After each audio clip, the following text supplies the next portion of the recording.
नमस्कार, आप देख रहे हैं जवाब तो देना पड़ेगा और आपके साथ में विजेंद्र सोलंकी। राजस्थान की सियासत ही नहीं बल्कि वकालत की राजनीति भी गरमा रही है। करीब 8 साल के लंबे इंतजार के बाद बार काउंसिल ऑफ राजस्थान के चुनाव आखिरकार 22 अप्रैल को होने जा रहे हैं। रिकॉर्ड 234 नामांकन, अनुभवी दिग्गजों की मजबूत पकड़ और उनके सामने नई ऊर्जा से भरे युवा चेहरे। सीनियर अधिवक्ताओं से लेकर जूनियर वकीलों तक हर कोई अपनी दावेदारी ठोक रहा है। मुकाबला सिर्फ चुनावी नहीं है, मुकाबला प्रतिष्ठा, प्रभाव और पेशे की दिशा तय करने की जंग बन चुका है। 25 सीटों में से 23 सीटों पर सीधा चुनाव होगा और 5 सीटें महिलाओं के लिए आरक्षित है। यह आरक्षण सिर्फ एक संख्या नहीं बल्कि चुनाव की पूरी दिशा और दशा बदलने की ताकत रखता है। महिला अधिवक्ताओं की बढ़ती भागीदारी, बदलती हुई चुनावी राजनीति और वकालत के गलियारों में जबरदस्त उत्साह नजर आता है। तो क्या ये चुनाव सिर्फ प्रतिनिधि चुनने का है या फिर राजस्थान की वकालत के भविष्य की दिशा तय करने का? क्या इस बार अनुभव जीतेगा या युवा जोश बाजी मारेगा? सबसे बड़ा सवाल यह है कि बीसीआर चुनाव में क्या महिला आरक्षण गेम चेंजर बनेगा और इस बार के मुद्दे क्या रहने वाले हैं? आज बात इसी।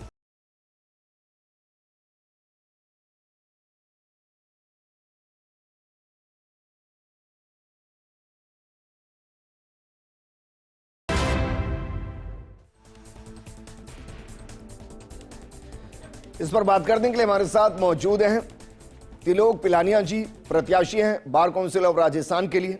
हमारे साथ शंकरलाल गुर्जर जी हैं, अधिवक्ता हैं, और हमारे साथ अधिवक्ता रजत पांडे जी हैं। शुरुआत त्रिलोक जी आपके साथ। वैसे तो 3 वकीलों के साथ मैं हूं तो मुझे बहुत ज्यादा सवाल करने की जरूरत नहीं होगी, अपने आप को खुद ये पैरवी करते हुए नजर आएंगे। लेकिन त्रिलोक जी, इस बार के चुनाव को हम कितना अलग माने और जो 8 साल के अंतराल के बाद चुनाव हो रहा है, इस दौरान क्या क्या बैरियर रहे और अब किन किन इश्यूज के साथ हम इस इलेक्शन में? सर, बार काउंसिल के नियमों के हिसाब से चुनाव 5 साल में हो जाने चाहिए, लेकिन इन्होंने 5 साल के कार्यकाल को पीछे जो सदस्य चुने उन्होंने 8 साल तक लंबा खींच लिया। और इसके बाद भी सुप्रीम कोर्ट में हमारे 2020 के अधिवक्ता श्याम बिहारी जी की पिटीशन लगने के बाद में सुप्रीम कोर्ट के डंडा देने के कारण ये चुनाव करवाए जा रहे हैं, अन्यथा इनकी मंशा जल्दी से जल्दी चुनाव करवाने की नहीं थी। चुनाव कौन कराता है? सर, बार काउंसिल के जो सदस्य पहले से नॉमिनेटेड है और बार काउंसिल संस्था है वही चुनाव करवाती है। नहीं तो उसको भंग करने का अधिकार तो होगा ना किसी के पास, या नहीं है? सर, उसको भंग करने का अधिकार नहीं है किसी के पास। मतलब अगर वो चाहते तो 5 साल और आगे चला सकते थे। बिल्कुल सर, इससे पहले चुनाव 2018 में हुए, उससे पहले 11 साल की पेंडेंसी से 2007 में चुनाव हुए थे सर। तो फिर ये क्यों है कि हर 5 साल में इलेक्शन होते हैं? सर, नियमों में तो यही है। तो मतलब आप ये कह रहे हैं कि वकील खुद अपने ही बार काउंसिल ऑफ राजस्थान के चुनाव में हार जाते हैं? बिल्कुल। अगर हर बार चुनाव नहीं हो रहा 5 साल में, दैट मीन्स कि हम अपनी ही पैरवी नहीं कर पा रहे हैं, अपने ही सिस्टम से नहीं लड़ पा रहे।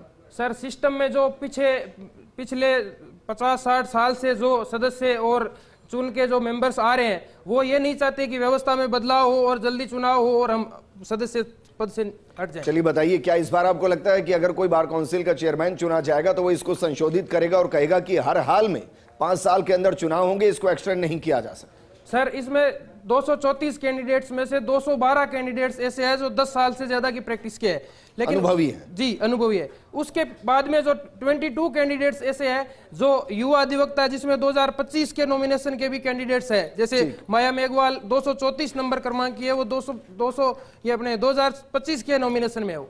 तो सर, इसमें 234 कैंडिडेट्स में से चुनिंदा 5 या 7 कैंडिडेट्स ऐसे हैं जिन्होंने विजन के साथ इस चुनाव में ताल ठोकी है, उनमें से मैं एक हूं। और अगर युवाओं को इस चुनाव में मौका मिलेगा तो बिल्कुल हम व्यवस्था परिवर्तन में बार काउंसिल को सहयोग। अब ये कह रहे हैं इससे पहले विजनरी नहीं थे और जो आपके अलावा या आपके 10-20 के अलावा है वो विजनरी नहीं है, अब ये कह रहे हैं? बिल्कुल सर, मेरे पास थोड़ी ना डॉक्यूमेंट्स है जिसमें एक अलग कंसर्न है कि भाई आप डॉक्यूमेंटेड होकर ये कह रहे हैं कि हमारा ये विजन है, पर जो चुनाव लड़ रहे होंगे, जो वोट मांग रहे होंगे, उनका भी तो कोई ना कोई विजन तो उनका भी होगा। सर, नॉमिनेशन फॉर्म में एक अंतिम पेज है, उसमें चेकलिस्ट बनती है कि आपने क्या क्या डॉक्यूमेंट्स इसमें सबमिट किए। उस चेकलिस्ट के पैरा नंबर 8 में सर मैं शो करूंगा, ये लिखा है कि आपका विजन क्या है। उसमें 234 में से चुनिंदा 5-7 कैंडिडेट्स को छोड़ के बाकी सब कैंडिडेट्स ने उस विजन में क्रॉस किया है और ये स्पेशली बताया है कि हमने इसमें विजन इनक्लोजर नहीं किया है। ठीक है, दैट मीन्स कि वो मैंडेटरी नहीं है फॉर्म जमा कराते वक्त। तभी तो फॉर्म सबमिट हुआ होगा जी। शंकरलाल गुर्जर जी, क्योंकि बार काउंसिल को लेकर बहुत से सवाल होते हैं और बहुत सी मांगे भी होती हैं वकीलों की। क्या बार काउंसिल उन मांगों को पूरा कराने में अभी तक सक्षम रहा? और इस इलेक्शन की अगर बात करें, आपको लग रहा है कि एक ऐसा सक्षम प्रतिनिधित्व आना चाहिए जो बार काउंसिल से जुड़ी समस्याओं को दूर करे और उस दिशा में हम इलेक्शन में वोट करें? देखिए, वकीलों के लिए जो सबसे श्रेष्ठ और सर्वोच्च संस्था है जो राजस्थान के लिए है, वो बार काउंसिल ऑफ राजस्थान है। इससे बड़ी कोई संस्था नहीं है जो वकीलों के वेलफेयर के लिए सबसे ज़्यादा काम कर सकती है, क्योंकि उनके पास फंड की इतनी बड़ी व्यवस्था होती है। राजस्थान में कहीं पर भी कोई भी आप वकालतनामा पेश करते हैं तो उनको एक सर्टेन मनी जो करीब 130 रुपये हर वकालतनामे पे उनके पास जाती है। एक दिन में कई, शायद मुझे लगता है लाखों वकालतनामे उनके पास राजस्थान बार काउंसिल के लगते हैं। इतना बड़ा फंड होने के बाद भी राजस्थान में जिस तरीके से वकील, आम वकील की बात करूं, वो बड़ी अभाव की ज़िंदगी जी रहे हैं। क्योंकि कई जगह जो मेन बात यह है कि आप 2-3 जगह तो देख हो जाएगी कि जहाँ वकील का मतलब मैं आपको आम में जोड़ूं या खास में? मुझे थोड़ा सा आप, हाँ, मुझे थोड़ा आप खास में जोड़ सकते हैं, क्योंकि मैं जयपुर में प्रैक्टिस कर रहा हूं जहां पर वकील काफी तादाद में है। वहां आप बहुत सारे वकील और भी हैं जो 10 हज़ार वकील प्रैक्टिस करते हैं।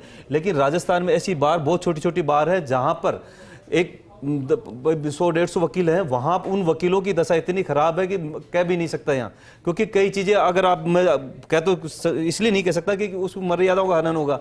वहां पर जाकर के मुझे लगता है कि अगर किसी का सबसे ज्यादा शोषण हो रहा है तो उन बार, जो छोटी छोटी बार हैं, उनमें सबसे ज्यादा शोषण हो रहा है।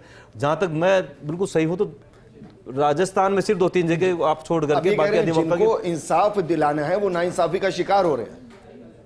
ये बिल्कुल ट्रू बात है, बिल्कुल सच्चाई है कि राजस्थान में जितने अधिवक्ता आप ये जो न्याय दिलाने की बात करते हैं, सिर्फ वो रहम और करम पे न्याय की बात कर रहे हैं। चलिए सारा बताइए, आपने ये तो कंफर्म ही कर दिया कि भाई दिया तले अंधेरा है, तो इस इलेक्शन से उस दिया तले अंधेरे को कैसे मिटाएंगे?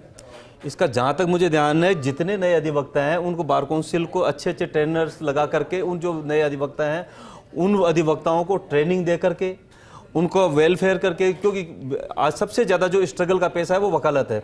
उस वकालत के पेशे में आदमी को रहने के लिए कम से कम, जब वो पढ़ता है तो उसे बड़ी अच्छी अच्छी मूवी देख के उसको लगता है पता नहीं मैं जाऊंगा तो पता नहीं क्या हो जाएगा। वो पढ़ता है तो उसके वो बड़ी इमेज होती है, काफ़ी मूवीज़ वो देख चुका होता है। लेकिन जब सच्चाई आकर के वो जब बड़े बड़े फैमिलीज वाले भी ये सोच के आते हैं पता है वकालत में मैं क्या करूँगा। लेकिन इस वकालत के पेशे में आने के बाद उस आदमी को सच्चाई पता चलती है कि किस तरीके से वो अपनी दिनचर्या, कहाँ कानून का इंटरप्रिटेशन करना है, किस तरीके से नए वकील के पास केस नहीं आते, किस तरीके से वो अपने आप को रोक सकता है। उसके लिए कम से कम उसको 4 से 5 साल का समय चाहिए।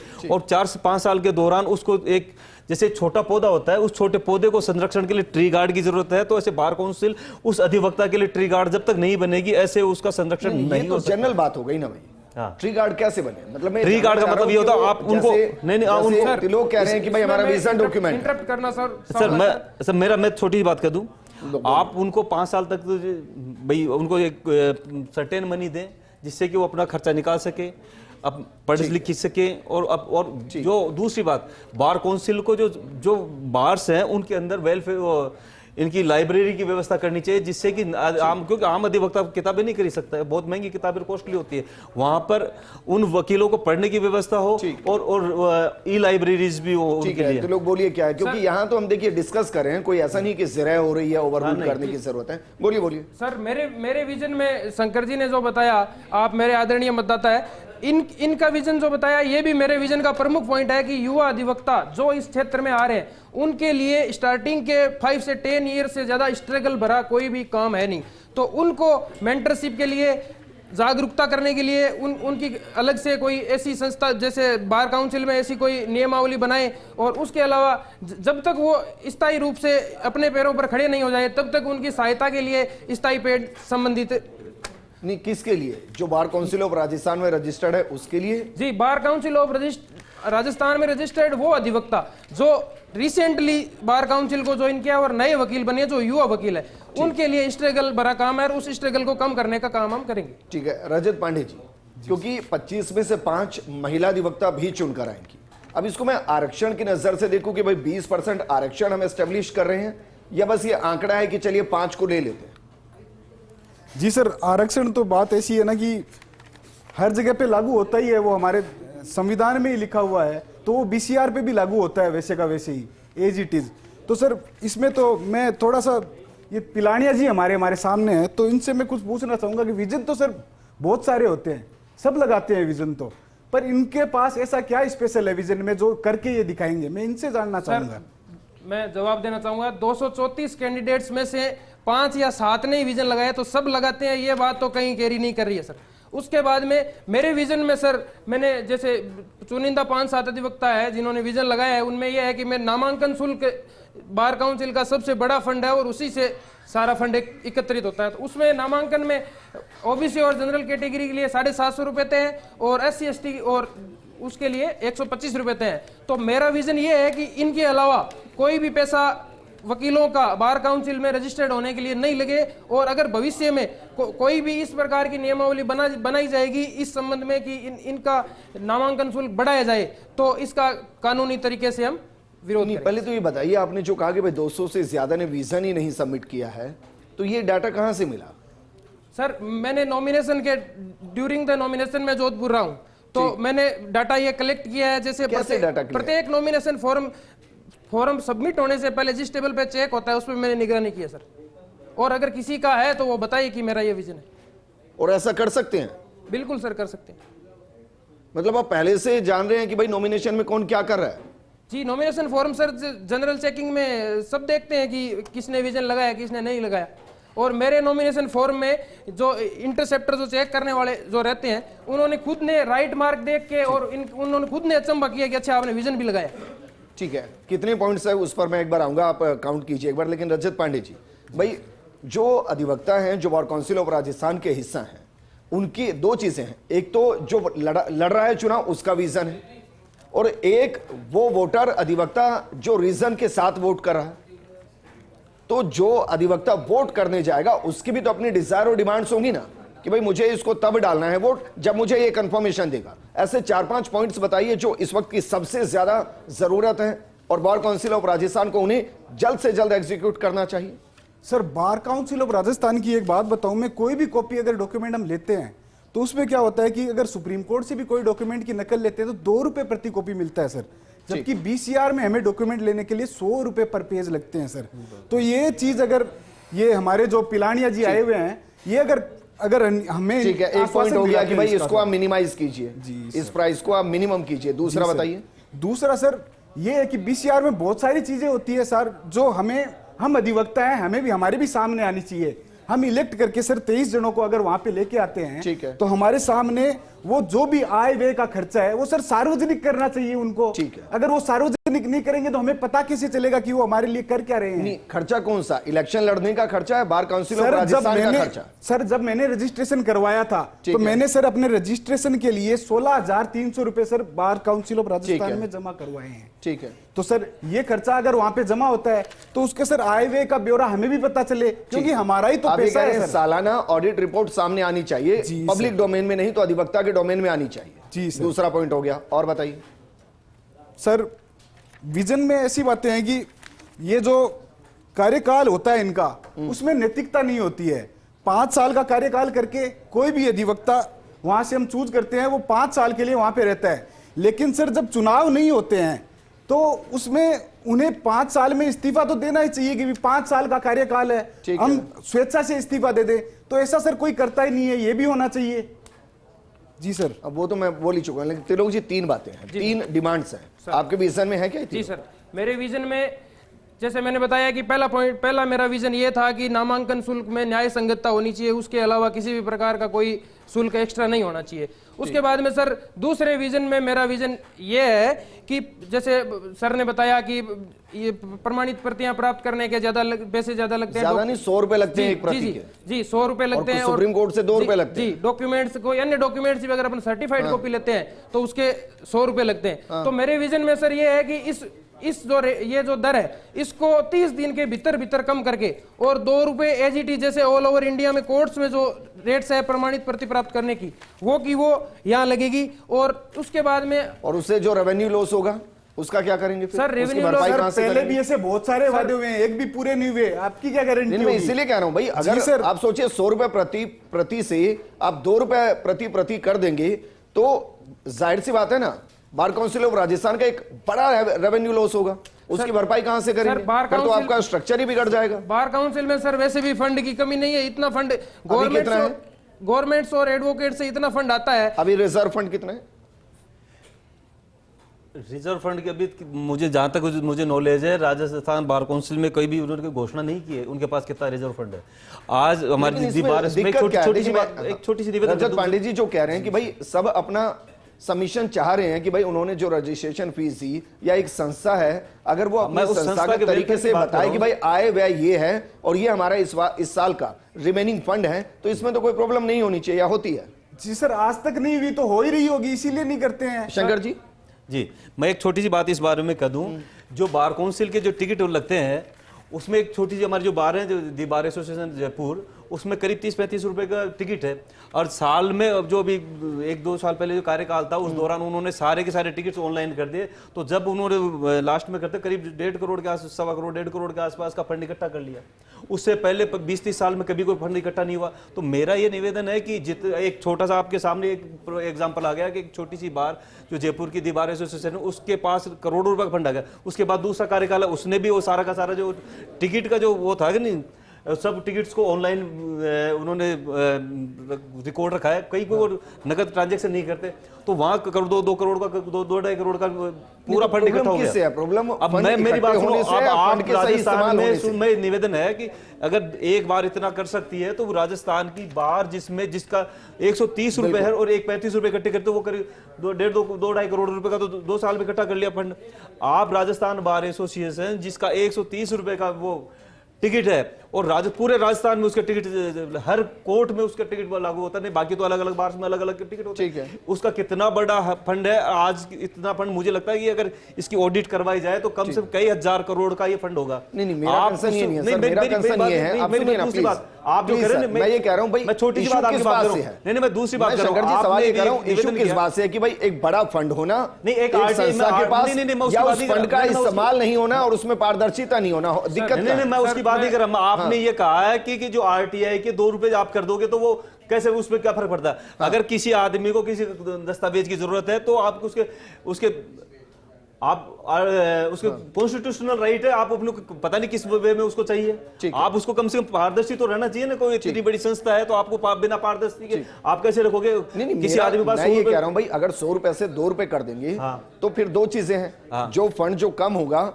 या तो हमारे पास इतना ज्यादा है कि हमें फर्क ही नहीं पड़ेगा, या हमें उसको बैकअप के लिए कुछ और करना पड़ेगा। मैं ये इसलिए कह रहा हूं क्योंकि एक संस्था का एक फाइनेंशियली स्ट्रक्चर होता है और उसके हिसाब से काम होता है। अब आप कह रहे हैं कि भाई हजारों करोड़ बचा हुआ है और यूज नहीं हो रहा है, अब इस बारे में मैं कोई कमेंट नहीं कर सकता, कमेंट आप ही कर सकते हैं। हाँ, कमेंट मैं इसीलिए कर सकता हूं, 2 साल में एक छोटी सी बार जिसने 2.5-3 करोड़ रुपए इकट्ठे अपने बार के फंड में 35 रुपए जिनका टिकट है उन्होंने इकट्ठे कर लिए, जो 130 रुपए पूरे राजस्थान से लेती है, उस बार के पास कितना बड़ा फंड होना चाहिए? सर एक दिन में सर मुझे लगता है कि लाखों टिकटें, मुझे सबसे अगर आप जांच होगी, मुझे लगता है कि अगर कोई निष्पक्ष को जीत के आ गया, बताइए आप देख रहे हैं, सबसे बड़ा चाहे बात शंकर जी की हो चाहे बात रजत जी की हो, उनका कंसर्न बहुत सिंपल है कि भाई जो पैसा कलेक्ट हो रहा है, जो एक संस्थागत पैसा इकट्ठा हो रहा है, उसका यूटिलाइजेशन कहां है, किस तरीके से किया जा रहा है और उसका बार काउंसिल ऑफ राजस्थान के सदस्यों के वेलफेयर के लिए कहां इस्तेमाल हो रहा है, और इस्तेमाल करने के लिए हम कौन सी नई पॉलिसीज एग्जीक्यूट कर रहे हैं, उसको लेकर कोई विजन है क्या सर? और क्या इसमें पारदर्शिता आ सकती है? सर बिल्कुल इसमें पारदर्शिता आ सकती है सर। मेरे विजन में एक बात यह है कि बार काउंसिल में आने वाला प्रत्येक पैसा, चाहे वो किसी भी वे से आए, चाहे वो अपने स्टाम्प पैड से आए, चाहे वो टिकट से आए, चाहे वो नामांकन से आए, उसकी पूरी पारदर्शिता बार काउंसिल की वेबसाइट पर अपलोड करेंगे और अपने आपके विजन डॉक्यूमेंट में जी सर, और सूचना अभी है सर? जी सर बिल्कुल है। और सूचना के अधिकार एक मेरा विजन, नेक्स्ट विजन ये है कि सूचना के अधिकार अधिनियम 2005 की सेक्शन 4, उसमें यह है कि प्रत्येक सूचना जो बार काउंसिल के संबंध में पब्लिक की जा सकती है, चाहे वो सूचना आरटीआई के एक्ट के अंदर आती है, तो उसको 30 दिन के अंदर अंदर सर वेबसाइट पे अपलोड करके पूरा डेटा राजस्थान के पूरे समस्त वकीलों को दिखाएंगे। रजत पांडे जी सर, ये 2 चीजें कह रहे हैं, 2 चीजें, एक तो ये कह रहे हैं कि भाई जो भी फंड होगा वो वेबसाइट पर रिफ्लेक्ट होगा, उसका आय और व्यय रिफ्लेक्ट होगा और सालाना रिपोर्ट रिफ्लेक्ट होगी और किस वेलफेयर में कहां इस्तेमाल किया गया वो रिफ्लेक्ट होगा। दूसरा वो कह रहे हैं कि जैसे ही वो इस स्ट्रक्चर का हिस्सा बनेंगे, जैसे सुप्रीम कोर्ट में 2 रुपए पर पेपर लगता है, यहां 100 रुपए की जगह 2 रुपए लगेगा, इसके अलावा कुछ और आपको लग रहा है? आपको लग रहा है कि भाई इलेक्शन से पहले वादे बहुत अलग होते हैं और इलेक्शन जीतने के बाद की हकीकत अलग होती है? जी सर, यही बात है। हमें सिर्फ अच्छे शब्द नहीं चाहिए सर, बीसीआर में वो जो ग्राउंड लेवल पे काम करने वाला सदस्य चाहिए हमको, जिसको हम वोट करते हैं, जिसको हम बोलें भाई मैं युवा अधिवक्ता हूं सर, मैंने जो स्ट्रगल किया है मैंने अपनी आंखों से देखा है, मैंने फेस किया है उन सारी चीजों को। तो सर युवा अधिवक्ता होता है, उसको मार्गदर्शन की भी कमी होती है। बीसीआर उसके लिए भी कुछ भी प्रोवाइड नहीं करवाती हमको।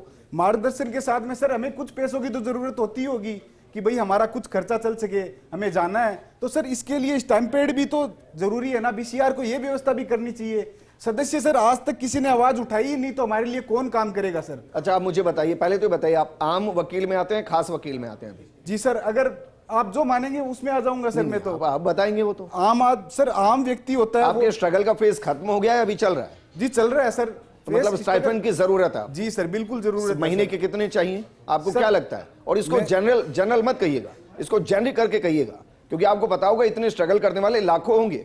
ये मैं तय करने वाला कोई नहीं हूं, फिर भी एक डिमांड तो होती है ना भाई। फिर भी सर एक ऐसा जो स्टैम्पेड मिलना चाहिए जिसकी वजह से सर कोई अगर युवा अधिवक्ता है तो केवल इसी पैसे पर निर्भर है, तो वो अपना सर घर का खर्चा कम से कम निकाल सके सर। इतनी व्यवस्था करनी चाहिए। आप कह रहे हैं कि 30 से 40 हजार रुपए मंथली एक को स्टाइपेंड? 30-40 हजार नहीं हो तो सर जो बीसीआर को उचित लगे सर।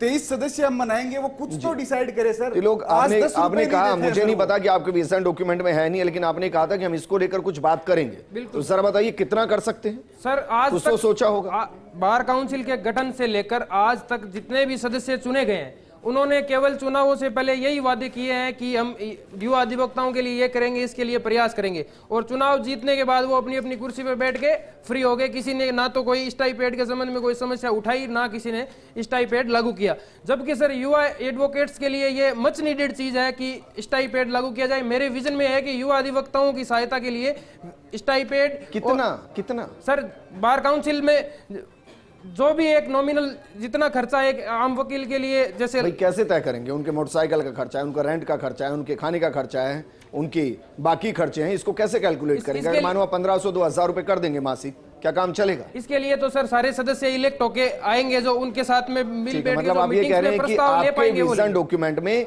ये विजन अभी क्लियर नहीं है कि स्टाइपेंड कितना रखना है? जी, ये विजन अभी क्लियर नहीं है, लेकिन मेरा ये विजन है कि युवा अधिवक्ताओं के लिए स्टाइपेंड लागू करेंगे। अच्छा, आप अपने आप को भी युवा मान रहे हैं या सीनियर मान? सर मैं युवा मान रहा हूं, मेरा 2022 का रजिस्ट्रेशन है, लेकिन इस जो सिस्टम जो ये चल रहा है, इसको बदलने के लिए सर युवाओं ने मैदान में। तो आप अभी स्ट्रगलिंग फेज में या आप एस्टेब्लिश हो चुके हैं? मैं इसको क्योंकि इसको डिफरेंशिएट करना चाह रहा हूं आम और खास में से। जी सर। आप कौन से में? सर मैं स्ट्रगलिंग फेज में। तो आपको अपने लिए कितना स्टाइपेंड चाहिए, अपना ही तय करके बता दीजिए। अप्रोक्स सर 10,000 के समथिंग। 10,000 रुपए में मासिक खर्चा आपका निकल जाएगा, अब ये कह रहे हैं? जी सर। सारे खर्चे निकल जाएंगे सर? सारे तो ठीक है। शंकरलाल गुर्जर जी, आपको लग रहा है कि क्या वाकई में ये हो सकता है? सर क्योंकि स्ट्रगलर क्या होता है कि जिंदगी में जो स्ट्रगलर होता है सर, वो एक कमरे में 4-4, 5-5 रह के भी स्ट्रगलिंग करते हैं। तो जब बड़े होंगे हो सकता है 5-5, 10-10, 20-20 लाख फीस मिलेगी, वो उस बाद का सीजन हो जाता है। लेकिन हाँ 10,000 मुझे लगता है सफिशिएंट होता है। 8-10 हज़ार अगर किसी को दे दी जाए नया अधिवक्ता हो तो उससे उसका। लेकिन आप बताइए मासिक कितना खर्चा आएगा इस पर? किस में? अगर हम स्ट्रगलर को देखें कि भाई 5 साल से नीचे के जो वकील हैं, कोई तो तादाद होगी ना, कोई कैलकुलेट तो करेंगे भाई चीजों को। एक दूसरी चीज और हाथ के हाथ में इसके साथ और करना चाहता हूँ कि जो आम अधिवक्ता है उस सब का बार काउंसिल ऑफ राजस्थान को मेडिक्लेम भी करवाना चाहिए पॉलिसी। ये सही है। ये इससे क्या होता है कि उनके पूरे परिवार की सिक्योरिटी हो जाती है। ठीक बात। क्योंकि आदमी काम करते करते अभी है नहीं, अभी नहीं है, कहीं नहीं। अभी तो सर छोटी छोटी संस्थाएं भी कराती हैं। आप छोटी छोटी संस्थाएं हैं जो बिल्कुल छोटी छोटी संस्थाएं, 10-10, 20-20 आदमी काम करते हैं, वो भी करवा देते हैं। जहाँ आप, मुझे लगता है मैं नहीं कह सकता, लेकिन बहुत बड़ा अमाउंट पर डे का बार काउंसिल का कलेक्शन है। सरकार भी तो देती है ना योजनाएं सर, उसमें भी नहीं है? सरकार भी अलग अलग योजनाएं लाती है, उसमें भी नहीं है। एक मैं बिल्कुल स्पष्ट बात कह देना चाह रहा हूं, ये बार काउंसिल ऑफ राजस्थान के जितने भी सदस्य चुन के जाते हैं वो सब भूल जाते हैं कि उनको करना क्या है। उनके रास्ते फिर जो चुनाव जीते उनके रास्ते बदल जाते हैं, उनके रास्ते सत्ता की तरफ निकल जाते हैं सर। और वो सिर्फ राजपथ और सत्ता की तरफ और सत्ता से क्या मिलेगा मैं समझ नहीं पा रहा हूं भाई। एक सत्ता का राज में अपनी हिस्सेदारी मांगने लग जाते हैं और वो अपने बच्चों के, अपने जूनियर्स की वेलफेयर में लग जाते हैं, और जो आम अधिवक्ता है बेचारा वो ठगा रह जाता है। सर इसके संबंध में मैं एक निवेदन करना चाहूंगा कि मेरा जो विजन है उसमें यह है कि मैं अगर बार काउंसिल में सदस्य के रूप में चुनकर आता हूं तो मैं किसी भी चाहे सरकार ये रहे चाहे आगे आए, मैं सरकारी वकील और AAG का पद अगर सरकार की तरफ से मुझे ऑफर किया जाएगा तो भी मैं नहीं ग्रहण करूंगा। नहीं, लेकिन मेरा कंसर्न ये है कि भाई आप ये कह रहे हैं कि अगर मैं सदस्य चुनकर आता हूं तो सिर्फ आपको सदस्य ही बनना है इस इलेक्शन में? सर चुनाव तो जहां तक जैसे 234 कैंडिडेट्स है वो सदस्य के लिए अगर आपका विजन डॉक्यूमेंट आपको अगर उसको लागू कराना है मेरा ये तो सदस्य होने से तो नहीं होगा, फिर तो ऐसे 250 सदस्य होंगे। आप इतने बड़े सॉरी, संस्थान ऐसे फिर 25 सदस्य होंगे। है? जी सर, मेरा भी एक सर सवाल मेरा है एक छोटा सा निवेदन है कि जो भी बार काउंसिल के सदस्य चुने जाए तो जब तक उनका कार्यकाल रहे उसे सरकार से किसी भी प्रकार का दोहरा लाभ नहीं लेना चाहिए। कितनी भी राजनीतिक पार्टी है अपने कभी जो दो पद नहीं ले सकते, ऐसे भी उनको ये हो, क्योंकि इतने बड़े समुदाय के आप एक नेतृत्व कर रहे हैं, इतना बड़ी आपकी जिम्मेदारी है। एक घर का मुखिया जिसके घर में 5-7 आदमी होते हैं उसकी भी बहुत बड़ी जिम्मेदारी होती है। जिस आदमी के पीछे लाखों लोग हैं उनकी जिम्मेदारी कितनी बड़ी हो जाती है। इसलिए मुझे लगता है कि उनको कभी भी कि सरकार से कोई पद नहीं लेना चाहिए। ये तो सर सबको मिलकर तय करना पड़ेगा और खासकर वोटर्स को तय करना पड़ेगा। ये नैतिकता की बात है सर, ये नैतिकता की बात है और खुद से वो कमिटमेंट होता है। क्या कह रहे हैं, बोलिए जरा। सर मेरा सवाल ये है कि अगर इनका विजन फेल होता है तो क्या ये जिम्मेदारी लेकर इस्तीफा दे पाएंगे? सर अगर विजन इन्होंने लगाया है तो इनको पूरा करने के लिए कोशिश करेंगे। जब इसके लिए देखिए मैं इतना वो नहीं हो सकता। आप सोचिए, पहले तो उनको सदस्य का ही चुनाव जीतना है। जी सर, सही बात है। जी सर, सही। फिर वो 25 में से एक सदस्य होंगे। जी सर। और जो भी विजन आगे लगेगा उसमें कम से कम बहुमत चाहिए होगा। अब ये कैसे तय हो कि भाई उनको बहुमत मिलेगा नहीं मिलेगा? सर इनकी तो ये तो एक अलग ही बात हो गई। वो तो ये हो सकता है कि वो फिर ये कोशिश ही करनी बंद कर दें सर। हाँ, वो पूरे 5 साल में अपने विजन के कम से कम पॉइंट्स को लागू कराने की कोशिश करें, ये एक अलग कंसर्न है। जी सर, फाइनल कमेंट। सर मेरा जो विजन आप जो रजत जी बता रहे हैं कि मैं अगर लागू कर पाऊंगा तो सर मैं अगर सदस्य चुन के आऊंगा तो जो सदस्य परिवर्तन का हिस्सा इस बार वोटर्स के परिवर्तन के हिस्से के चुन के आएंगे उनको प्रोत्साहित करेंगे और जो विजन मैंने सबमिट किया है बार काउंसिल में वो पूरा का पूरा लागू करने के लिए जी जान लगा देंगे। सर ऐसे बहुत सारे वादे हुए हैं पहले भी, लेकिन ग्राउंड लेवल पे एक भी नहीं है सर कभी भी। ऐसा क्यों हुआ है सर? जहां तक ये कैसे बताएंगे भाई, आप ही बताइए फिर। जी सर, बात हमारे साथ बात ये नहीं है सर, हम इन पे भरोसा करते हैं। रजत जी शुक्रिया हमारे साथ जुड़ने के लिए। मैं अगली तारीख नहीं दूंगा यहाँ, क्योंकि ये प्रोग्राम फिलहाल इतना ही। और बार काउंसिल के इलेक्शन के बाद ये तय करना हर वोटर, और यहाँ वोटर वकील हैं, अगर वो अपने हक के लिए पैरवी नहीं कर पा रहे हैं तो आप समझिए कि ये बड़ी समस्या है। और जो दर्द यहाँ निकल कर आया उसे आप ये भी मान लीजिए, जो कहते हैं ना कि कोर्ट कचहरी में देख लेंगे वकील कर दूंगा, वकील अपने लिए वकील नहीं कर पा रहे। हम उम्मीद करेंगे इस बार की जो बार काउंसिल ऑफ राजस्थान हो वो इतने माइलस्टोन सेट करे कि अगले 5 साल के बाद अब हम जब डिबेट करें तो कहें कि पिछला कार्यकाल बहुत बेहतरीन था और सबके जरिए जो वादे किए गए वो वादे पूरे हुए, जो विजन दिखाया गया उस विजन से कहीं ज्यादा काम किया गया। हम ये उम्मीद करते हैं। इस प्रोग्राम में फिलहाल इतना ही। नमस्कार।